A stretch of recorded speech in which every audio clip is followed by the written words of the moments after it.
నిజంగా అంత దూరం నుంచి రాయి ఆ రాయితో ఒక మనిషి ప్రాణం పోయే పరిస్థితి ఉంటుందా? మీరు అక్కడ నిలబడి ఉండండి సార్, మీకు అర్థమైతే. కంటికి కనురెప్ప మీదో లేకపోతే కణత మీద తగిలితే కనురెప్ప మీద, ఇప్పుడు జగన్మోహన్ రెడ్డి గారు ఏమన్నా డ్రామాలు ఆడితే ఏది అయ్యో పడిపోయిందని అని చెప్పేసి హాస్పిటల్కి వెళ్ళి అలజడి క్రియేట్ చేసి ఆ నరం తగింది ఈ నరం తగిందని తప్పుడు పబ్లిసిటీ చేస్తే దాన్ని మీరన్నా ఏదన్నా మాటలు అన్నా కానీ అర్థం ఉంది. ఏం మాట్లాడుతున్నారు సార్ మీరు? శ్రీనివాస్ గారు అది ఎవరికైనా సరే బేసిక్ గా వచ్చే వచ్చినది అంతే తప్పించి ఏదో వాంటెడ్ గా చేసింది చెప్తున్నా. మీరు బయాస్డ్ గా మీరు పొరపాటును కూడా కాదండి శ్రీనివాస్ గారు. సబ్మిషన్ స్మాల్ సబ్మిషన్ పొరపాటును కూడా బయాస్డ్ కాదు విద్యుత్ ఏముంటదండి శ్రీనివాస్ గారు. బయాస్డ్ నడిపించాల్సిన అవసరం మాకు లేదు. ప్లీజ్ శ్రీనివాస్ గారు, చిన్న సబ్మిషన్ మీరు స్టార్టింగ్ లో కూడా మాట అన్నారు, మీరు కంక్లూజన్ కి వచ్చినారు, కంక్లూజన్ వచ్చి మాట్లాడుతున్నారు అది అన్నారు. అటువంటి పరిస్థితి లేదు. జనరల్ గా విన్న మాట జనరల్ గా వస్తున్న వాదన మాత్రం అడిగాను నేను. శ్రీనివాస్ గారు సలీం గారిని కూడా అడుగుతున్నా నేను. 307 సలీం గారు 307 ఎప్పుడు పెడతారు సార్? 307 అనేది కేవలము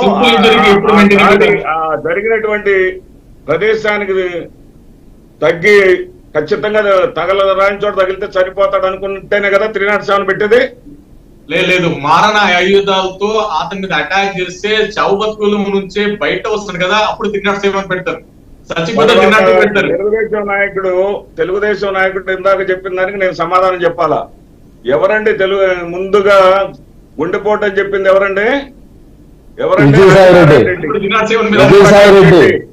రాజనారాయణరెడ్డికి ఏం పని? అబద్ధాలు ఆడాల్సిన అవసరం లేదు. అబద్ధాలు ఆడాల్సిన అవసరం లేదు. అబద్ధాలు ఆడాల్సిన అవసరం లేదు. ముందుగా 6 గంటలకి విజయసాయి రెడ్డి ప్రెస్ మీట్ పెట్టాడు.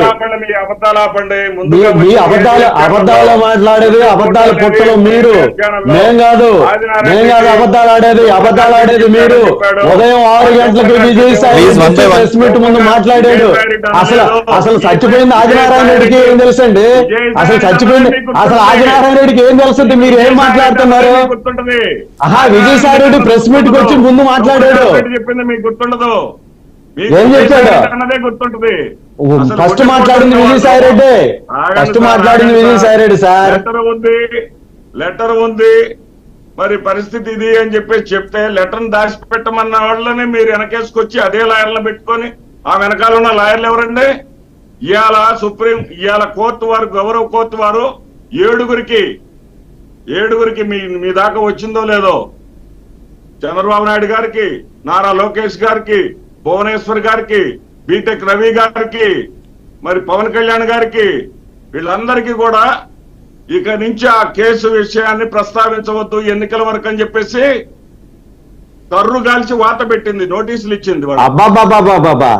ఏం చెప్తున్నారు సార్? అసలు 5 సంవత్సరాలు అధికారంలో ఉండి సిబిఐ ఎంక్వైరీ కావాలని అడిగి, మీరు ప్రతిపక్షం ఉన్నప్పుడు సిబిఐ ఎంక్వైరీ కావాలని అడిగారు.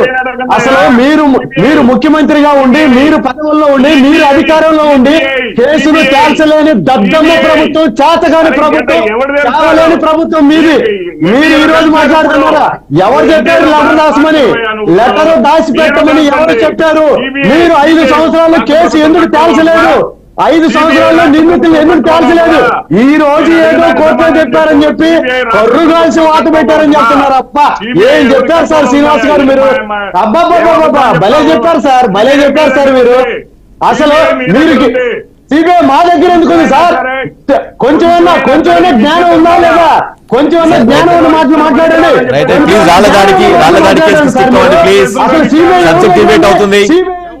సబ్జెక్ట్ డిబేట్ అవుతుంది. శ్రీనివాస్ గారు, బాలగురుస్వామి గారు, రాళ్లదాడికి స్టిక్ అవ్వండి ప్లీజ్. రాళ్లదాడి కేసుని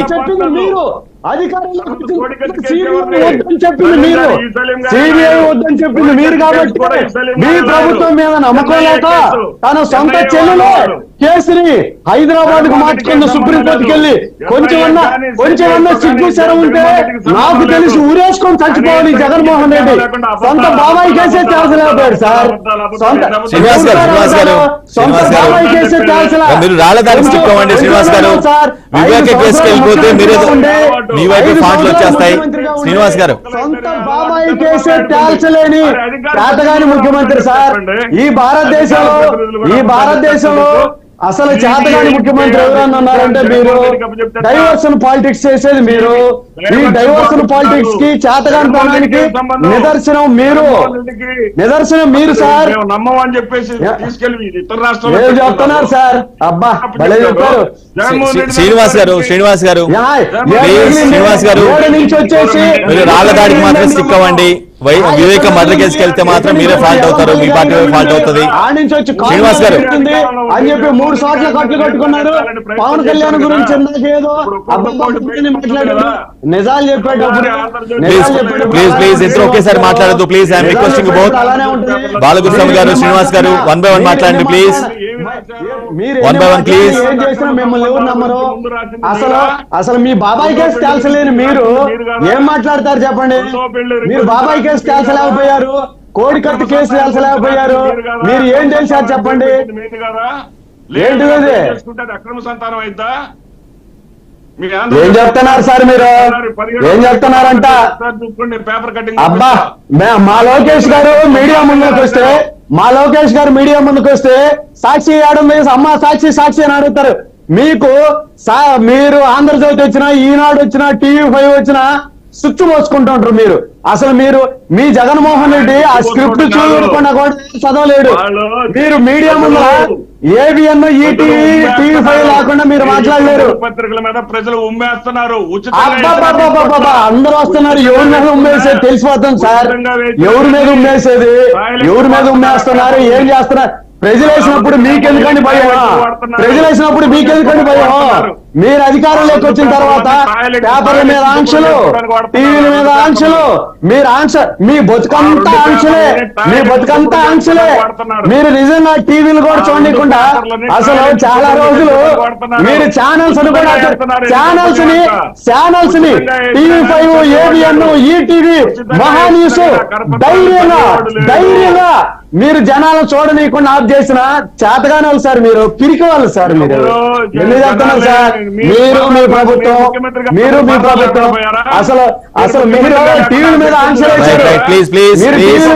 వేశారు. అసలు 5 సంవత్సరాలు ఉండి ముందు మనీ మనకు కనపడదు సార్. ముందు బాబాయ్ కేసు తేల్చండి సార్.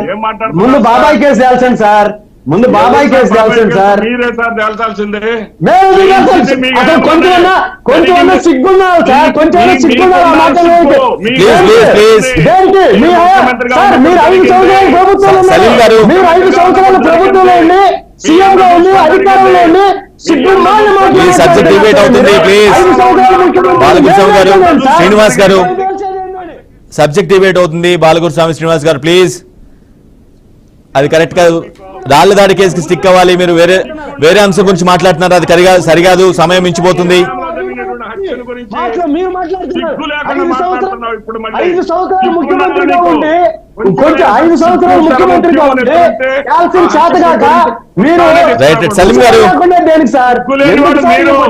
సలీం గారు నెక్స్ట్ కేసు సంబంధించి మీ ప్లాన్ ఆఫ్ యాక్షన్ ఎలా ఉండబోతుంది? కేసు సంబంధించి సతీష్ ని డిఫెండ్ చేయడం కోసం సలీం గారు.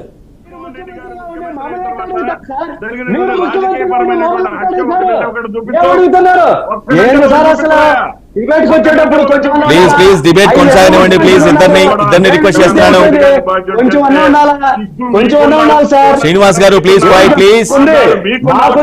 బాలకృష్ణ గారు, శ్రీనివాస్ గారు please maintain the debate decorum please. Jaganmohan రెడ్డికి లేదు, మీకు లేదు కాబట్టి మాట్లాడుతున్నారు సార్. ఏం మాట్లాడుతున్నారు మీరు? ఏం మాట్లాడుతున్నారు? గోండాయుధం, రౌడీయుధం ఆంధ్రప్రదేశ్ లో ఎవరు చేస్తారు అందరికీ తెలుసు. సలీం గారు ఈ కేసును చాలా సీరియస్ గా తీసుకున్నారు. ఈ కేసును జయించబోతున్నారా మీరు? సలీం గారు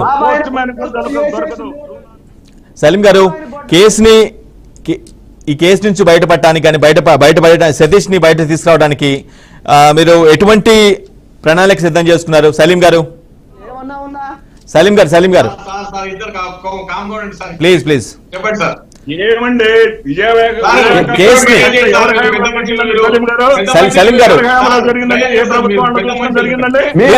శ్రీనివాస్ గారు వెయిట్ చేయాలి ప్లీజ్. శ్రీనివాస్ గారు మీకు చాలా సమయం ఇచ్చాను. శ్రీనివాస్ గారు ప్లీజ్ సలీం గారు మాట్లాడమండి. ఎందుకంటే మీరు అధికారంలోకి వచ్చిన తర్వాత శ్రీనివాస్ గారు ప్లీజ్. బుద్ధి శరం సిగ్గు శరం ఉంటే మీరు మాట్లాడాలి సార్. అసలు మీరు అధికారంలో ఉండి చేతగాని దట్టమ్మలాగా చేతులు గాజులు వేసుకున్న ఆడమ్మలాగా మాట్లాడకూడదు sir. Please no abusive word. మాట్లాడకూడదు. మీరు మీరు మీరు మీరు మీరే మీరే మీకు చేత కాలేదు. శ్రీనివాస్ గారు, బాలకృష్ణ గారు, సబ్జెక్ట్ డిబేట్ అవుతుంది. Please stop. Please subject debate అవుతుంది. మనం అనుకున్న అంశం వేరు, మీరు మాట్లాడుకున్న అంశం వేరు. సలీం గారు మీరు డిఫెండ్ చేస్తున్నటువంటి A1 సతీష్ బయటికి రావాలంటే ఎలాంటి ప్లాన్ ఆఫ్ యాక్షన్ మీకు సిద్ధం చేసుకున్నారు? సలీం గారు ప్లీజ్. సలీం గారు మాట్లాడండి ప్లీజ్. సలీం గారు అని అడిగేటటువంటి చేతగానితనంలో మీరున్నారు. ప్లీజ్ ఆగాలి ప్లీజ్. జస్ట్ వెయిట్ నిలబడి ఏడవటం తప్ప జగన్మోహన్ రెడ్డి తల్లి నిలగొట్టాడు, చెల్లి నిలగొట్టాడు. పిచ్చి నిజమే కదా పిచ్చిగా సార్. సలీం గారు మీరు మాట్లాడండి ప్లీజ్. మా పార్టీ